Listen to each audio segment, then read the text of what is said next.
Est-ce que tu as déjà dit oui à quelque chose alors que tout ton corps criait non?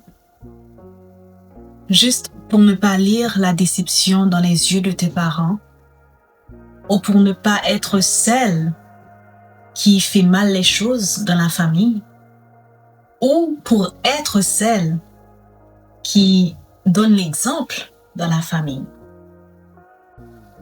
Alors tu avances, tu dis oui, même si au fond de ton cœur, quelque chose hésite, résiste.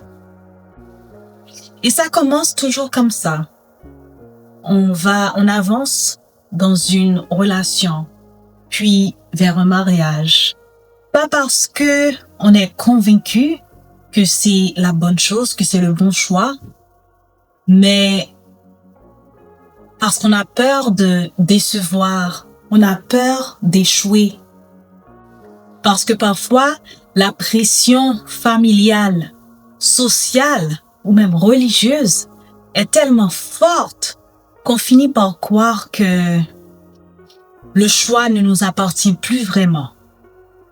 Mais aujourd'hui, laisse-moi te dire que ta vie n'est pas une monnaie d'échange pour la paix de ton entourage.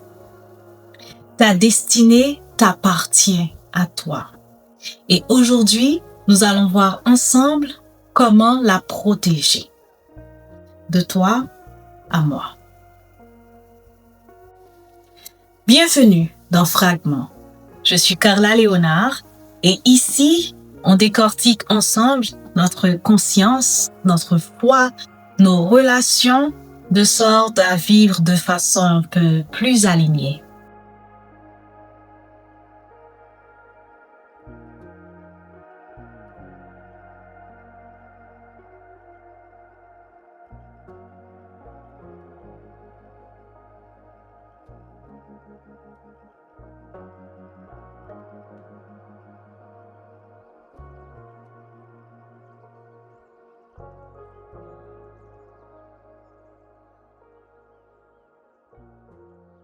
Dans l'épisode précédent sur les violences invisibles que subissent des femmes dans leur foyer, ça a fait exploser mon courriel et surtout la partie où je m'adressais aux parents des jeunes filles pour les sensibiliser à protéger nos jeunes filles dans un sens de prévention à la violence. Et j'ai reçu plusieurs commentaires, des feedbacks et je vous remercie vraiment d'avoir été vulnérable avec moi pour la plupart d'entre vous. Et je vous invite à rester connectés avec nous. Nous avons un compte Instagram que nous venons d'ouvrir qui s'appelle Espace Fragments. N'hésitez pas à nous écrire vos commentaires, vos questions et même des idées d'épisodes, des sujets sur lesquels vous aimeriez que nous parlions. Ok, donc cela étant dit, je poursuis pour dire que il y a certaines questions qui me sont revenues à plusieurs reprises et qui m'ont marquée. Par exemple, une personne m'a dit, mais Carla, et la jeune femme, n'a-t-elle pas son mot à dire? Ou bien il y en a d'autres qui m'ont dit, mais comment on en arrive là, Carla? Comment on arrive à ce point où on se voit seulement au pied du mur? Et d'autres qui me disent, comment résister à cette pression familiale qui veut à tout prix que... Il y a une jeune femme qui est dans sa vingtaine qui me dit que sa famille lui met tellement de pression. Elle veut bien se marier, mais en même temps, il y a tellement d'autres choses qu'elle aimerait faire avant. Et jusqu'à présent, elle ne trouve pas quelqu'un qui correspond vraiment à ses critères et qu'elle ne veut pas s'empresser de choisir. Et toutes ces questions m'ont fait réfléchir.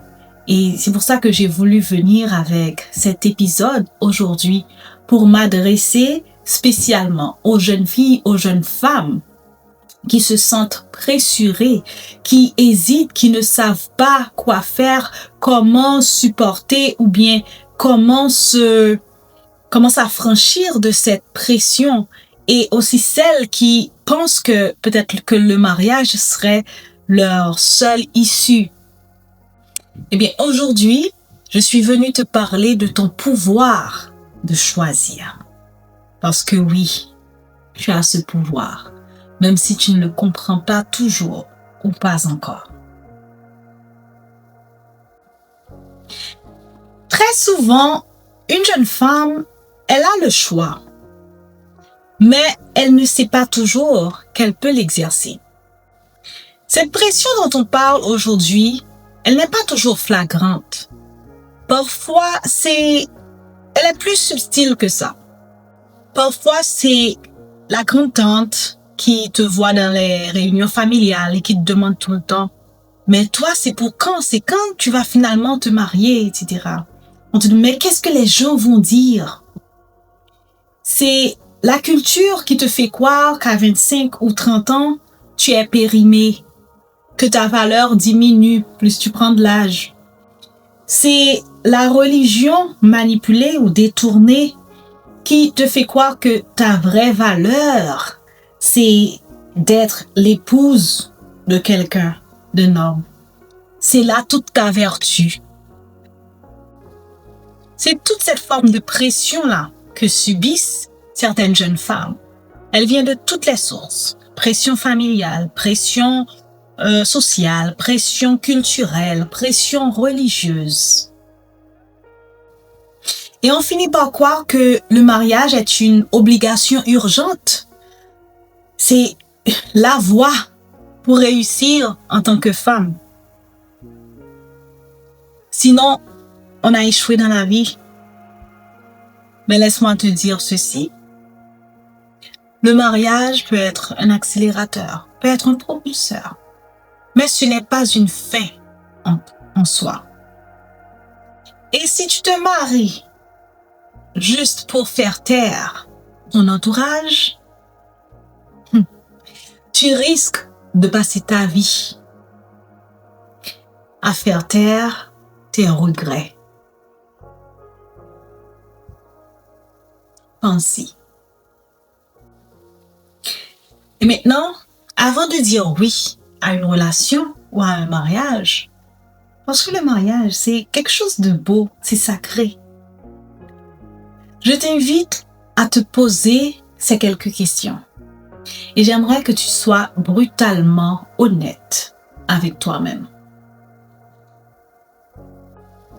Est-ce que c'est l'homme ou le statut? Est-ce que je veux vraiment me marier avec cet homme-là? Ou est-ce que je veux juste pouvoir dire que je suis mariée? Qu'on m'appelle Madame Untel. Est-ce que je suis libre de dire non? Si je disais non aujourd'hui ou demain, qui resterait à mes côtés? Maintenant, si tu trouves que la réponse, c'est la peur, tu as peur de dire non, alors ce n'est pas de l'amour, ce n'est pas un choix fait dans la liberté. C'est peut-être de la soumission, du désespoir peut-être.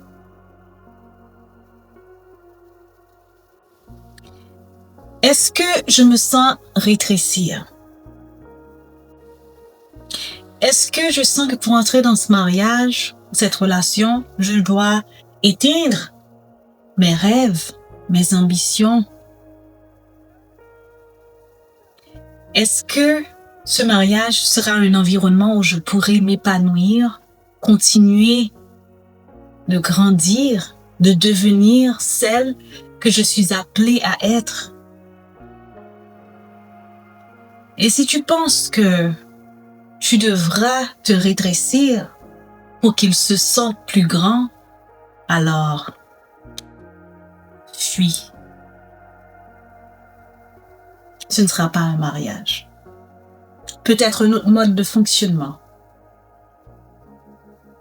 Mais ce ne sera pas un mariage de deux destinées qui se choisissent pour marcher côte à côte dans la même direction.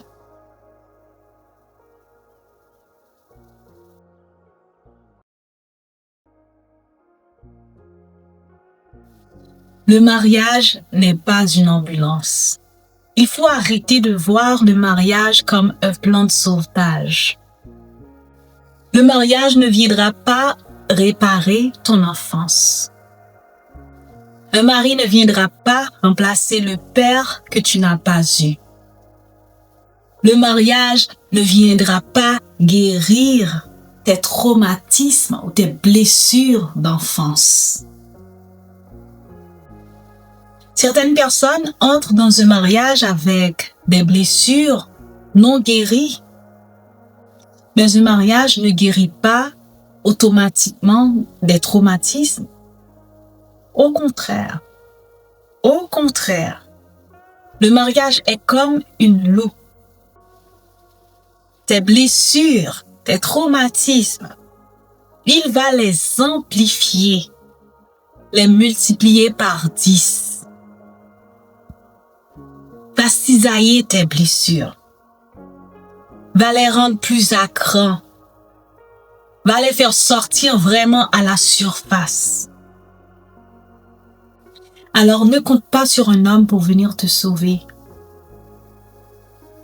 Ne compte pas sur un homme pour venir te donner la validation que tu n'as pas pu trouver en toi-même. Un homme ne peut pas être la source de ta guérison, ni l'auteur, même s'il le voudrait bien. Il ne peut pas. Parce que ta guérison, c'est ta responsabilité. Et cela demande un travail personnel, un travail spirituel, un travail intellectuel, un travail psychologique, mais que tu dois entreprendre toi-même de ton côté. Et c'est aussi un peu, je ne vais pas dire égoïste parce que ce n'est pas forcément volontairement, mais c'est dommage aussi pour l'autre personne, le mari ou la femme de la relation, que tu lui donnes pour époux, pour épouse, une personne brisée, une personne qui est en mille morceaux. Et maintenant, ce sera à lui ou à elle de se débrouiller avec. Justement, par amour. Bon, comme je m'adresse surtout aux jeunes femmes, donc par amour pour ton futur mari que tu veux tant, alors prends le temps de travailler sur toi-même. Prends le temps de devenir cette femme que tu veux être, déjà bien avant d'entrer dans le mariage. Et tu continueras à le devenir, parce que devenir, justement, c'est quelque chose de progressif, c'est un processus qui dure toute une vie. Tu continueras à le devenir, mais tu seras sur la route. Tu sauras déjà la destination où tu veux aller. Prends ton temps pour travailler sur toi, pour offrir à ton mari la meilleure femme, la meilleure épouse que tu puisses être pour lui. C'est beau, non? Alors je t'invite à le faire. Je t'en conjure. Prends ce temps-là pour toi.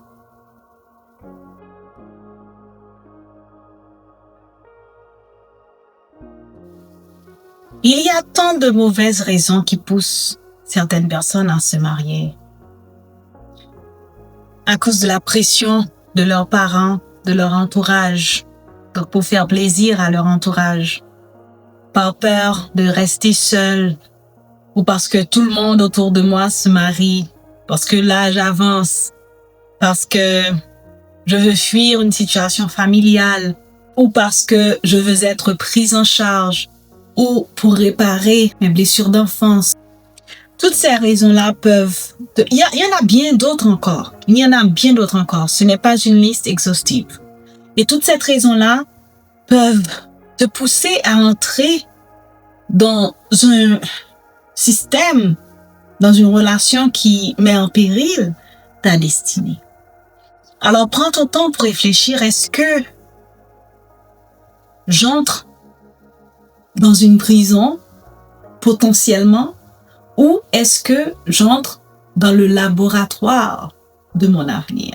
C'est-à-dire là où mon avenir vraiment va prendre forme, mais va continuer à se construire.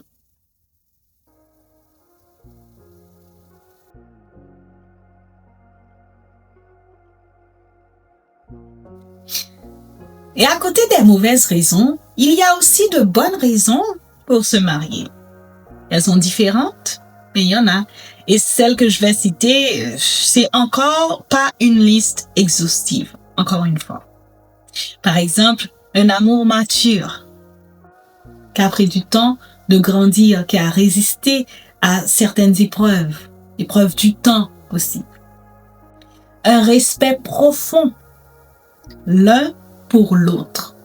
Pas une soumission totale d'une subordonnée à un chef, mais un respect mutuel, comme deux adultes qui se respectent dans une relation. Une vision partagée, une vision commune, une foi partagée, un partenariat, deux personnes qui mettent leurs ressources, non seulement leurs personnes, ce qu'elles sont, mais aussi leurs ressources ensemble. Un espace où tu peux être pleinement et librement toi-même. Un environnement où tu peux continuer à t'épanouir. Donc c'est pour ça que la question importante à se poser, c'est est-ce que cette relation, ce mariage-là, va être un propulseur ou va être un blocage? Certainement, nous n'aurons pas toujours la réponse exacte à tout moment. Mais le fait seulement de prendre le temps d'y réfléchir, déjà met beaucoup de chance de notre côté pour que nos yeux s'ouvrent, pour qu'on voit à qui on a affaire. Parce que le plus souvent, la vérité est plus palpable que nous ne le pensions. C'est juste qu'on ne prend pas le temps de la chercher, de la regarder en face. Qu'est-ce que tu construis aujourd'hui?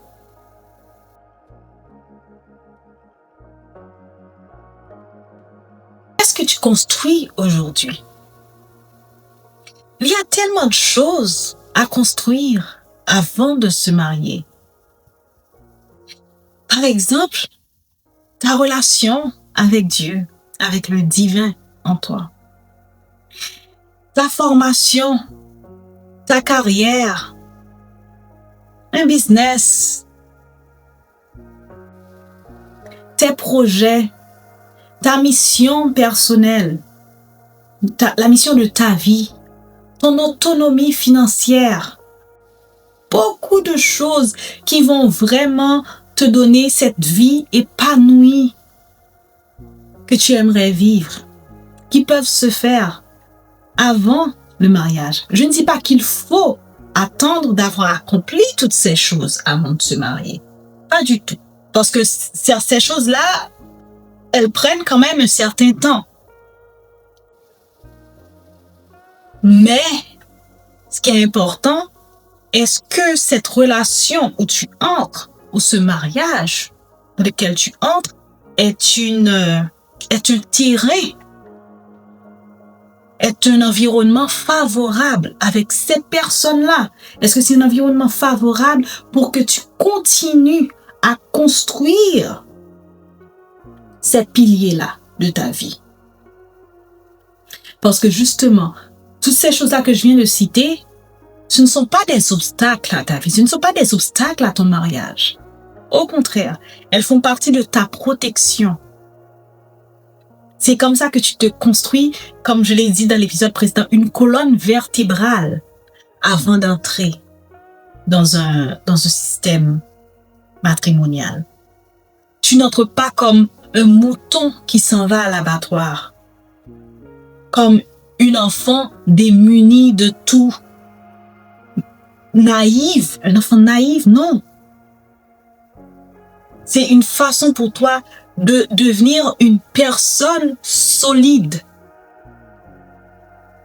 Car ta solidité t'empêchera d'être manipulé, t'empêchera d'être prise, guidée ça et là comme une marionnette. Donc ce sont vraiment des piliers qui te protègent sans bloquer ton devenir. Maintenant, réfléchis-y. Si tu veux te marier, parce que c'est possible d'accomplir toutes ces choses-là. même étant marié avec quelqu'un. Mais si tu prends ton temps vraiment pour réfléchir, il y aura des signes qui te montreront, qui te feront voir. Parce que ces signes, ils sont toujours là. C'est nous qui ne les voyons pas ou qui ne nous ouvrons pas les yeux pour les voir. Ils sont toujours là. Des signes avant-coureurs pour te faire voir, est-ce que il y a le potentiel de continuer de devenir, de m'épanouir auprès de cette personne. Parce qu'une femme qui a sa propre vie, qui est solide dans sa foi, dans sa relation avec Dieu, qui a ses propres ressources, ne va pas entrer dans un mariage par besoin, par dépendance et affective et financière, mais elle va y entrer par choix. Et c'est dans ce contexte-là, dans ce contexte de choix, de liberté, que tu es vraiment en sécurité. Tant que tu choisis en dépit de, ou malgré, ou pour que, il y a une épée, comme une épée qui te pend au-dessus de la tête. Parce que c'est ça, il faut protéger ta mission personnelle, la mission de ta vie. En anglais, quand on dit « the purpose of your life », elle ne commence pas le jour de tes noces. Elle a déjà commencé bien avant. Et ça, il faut la protéger à tout prix. Car c'est ton devenir, c'est ton avenir.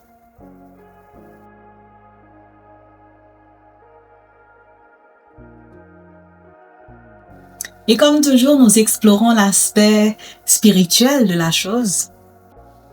La foi ne devrait jamais être utilisée pour forcer ta destinée. Dieu est le Dieu du timing, et le timing parfait, pas le Dieu de la précipitation.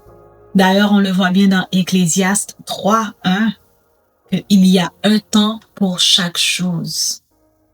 Donc, ce que tu fais est parfait en son temps. Si tu te sens précipité, si tu te sens qu'il y a une sorte de pression sur ton dos, ce n'est pas forcément la volonté de Dieu. C'est très probablement plutôt l'anxiété de ton entourage qu'il te communique. Et surtout, si tu manques de clarté, tu ne sais pas encore quoi faire, tu es dans la confusion, c'est correct. Adresse-toi à Dieu. Il nous dit dans Jacques 1, verset 5, si tu manques de clarté, demande de la sagesse à Dieu et il te la donnera. Dieu aime guider les enfants, ces enfants qui le cherchent, qui cherchent à connaître son cœur, sa sagesse, son plan pour ta vie. Dieu ne va pas réchigner, il ne va pas te tourner en bourrique. Si seulement tu prends le temps de demander vraiment, il va te guider. Alors ne te laisse pas pressurer, ne te laisse pas pousser contre ton gré. Dieu respecte la liberté humaine. Dieu a pour toi des plans de paix et de bonheur pour te donner un avenir et de l'espérance. C'est dit dans Jérémie, je ne me souviens plus dans quel passage. Dieu n'a pas de plan pour que tu entres dans une prison, dans un endroit où tu ne pourras pas être celle qu'il t'a créé à être. Au contraire, là où Dieu te met, tu fleuris, tu portes du fruit. Parce que là où il te plante près, et tu as comme un arbre planté près d'un ruisseau qui porte du fruit en sa saison. Son feuillage est toujours vert. Celui qui marche avec Dieu, c'est comme ça que sa vie se passe. Donc, si c'est Dieu qui te place dans un environnement, il ne te placera jamais dans un environnement stérile. Il te placera là où tu trouveras toujours les provisions pour porter du fruit et du fruit en abondance. Car c'est ça avec Dieu, il donne la vie en abondance. Alors, prends ton temps pour te connecter avec Dieu. Il veut tellement te guider. Il veut tellement t'ouvrir les yeux. Tout ce que je peux te dire là, oui, il y a une part de vérité ou même de sagesse peut-être dans ce que je dis. Mais la sagesse ultime ou la vérité pour ta vie à toi, c'est Dieu qui la détient. Et c'est lui en toi qui peut te le communiquer. Alors demande-lui. Et tu verras. Alors mon exercice pour toi cette semaine, tu sais que j'aime bien les exercices. Tu vas prendre ton temps pour réfléchir. Je parle surtout là à des jeunes femmes qui contemplent peut-être le mariage, mais qui se sentent pressurées vers un mariage avec quelqu'un. Ou qui le veulent vraiment par leur-même et par leur volonté. Prends ton temps pour réfléchir dans 10 ans avec cette personne-là. Ne pense pas juste au jour du mariage, à la fête, les noces, etc.